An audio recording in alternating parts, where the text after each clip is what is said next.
আগুয়েরোর অন্ডকোষ আর বাঁচানো গেল না। এমবাপ্পে 3 গোল দিয়ে শুধু রিয়েলকে জেতায়নি, আগুয়েরোর অন্ডকোষও কেটে ফেলেছে প্রায়।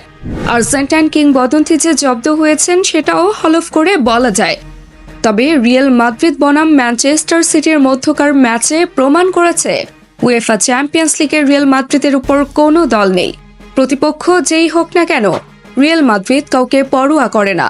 তাদের প্লেইং 11-এ বরাবরই সেরা, যার প্রমাণ মিলেছে আরও একবার। ফার্স্ট লেগের মতো সেকেন্ড লেগেও দাপুটে জয় মাদ্রিদের। এমবাপ্পে একাই 3 গোল করেছেন। মাদ্রিদের সূচনা থেকে উপসংহার সবখানেই এমবাপ্পের বিচরণ। ম্যাচ শুরুর 4 মিনিটের মধ্যে স্কোরশিটের নাম তোলেন এমবাপ্পে। লিড ডাবল করার চরম পায়তারা করতে থাকে মাদ্রিদ। একের পর এক আক্রমণ হতে থাকে রিয়েলের পক্ষ থেকে। ফিনিশিংয়ের সাফল্যের মুখ যেন দেখছিলই না মাদ্রিদ। তবে 33 মিনিটে আবারও রিয়েলের বল গিয়ে সিটির জালে চড়ায়। সিটির জালে ডাবল গোল দিয়ে নিজেদের স্বস্তির স্থানে বসায় রিয়েল। প্রথমার্ধে 2-0 গোলের লিড নিয়ে বিরতিতে যায় দুই দল। ভক্তদের আশা পূরণ করে কামব্যাক করবে সিটি, এমন স্বপ্নই হয়তো দেখেছিল সিটিজেনরা।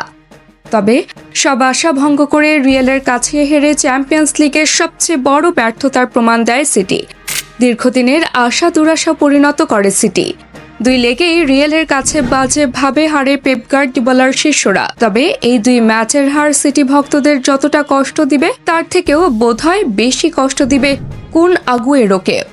কেননা ম্যাচ শুরুর আগে আগুয়েরো বেশ গর্ব করে বলেছিলেন রিয়েল যদি সিটিকে হারাতে পারে তাহলে তিনি নিজের অন্ডকোষ কেটে ফেলবেন। সে কথা হয়তো সিটির সামর্থ্য বোঝানোর জন্য বলেছিলেন, কিন্তু আগুয়েরোর শর্তটা একটু বেশি উইয়ার্ড হয়ে গিয়েছিল, যার কারণে লস ব্ল্যাঙ্কোস ভক্তরা সিটির সাবেক এই তারকাকে নিয়ে মজায় মেতেছে। তারা এখন সিটিকে নয়, খুঁজছে আগুয়েরোকে।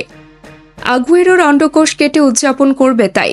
যদিও আগুয়েরো তার নিছক মজা ও আত্মবিশ্বাসের প্রমাণ স্বরূপ বলেছিলেন, কিন্তু রিয়েল মাদ্রিদ যেন এই কথা ব্যক্তিগতভাবে নিয়েছিল, যার কারণে 2 লেগেই কঠিন হারের মুখ দেখে ম্যানচেস্টার সিটি। সিটির হার যেমন তাদেরকে লজ্জা দিয়েছে, তেমনইভাবে বাজেভাবে আলোচনায় এসেছেন আগুয়েরো। আর এই বাজে ইমেজ তাকে পরবর্তীতে সাবধানে কথা বলতে বাধ্য করবে।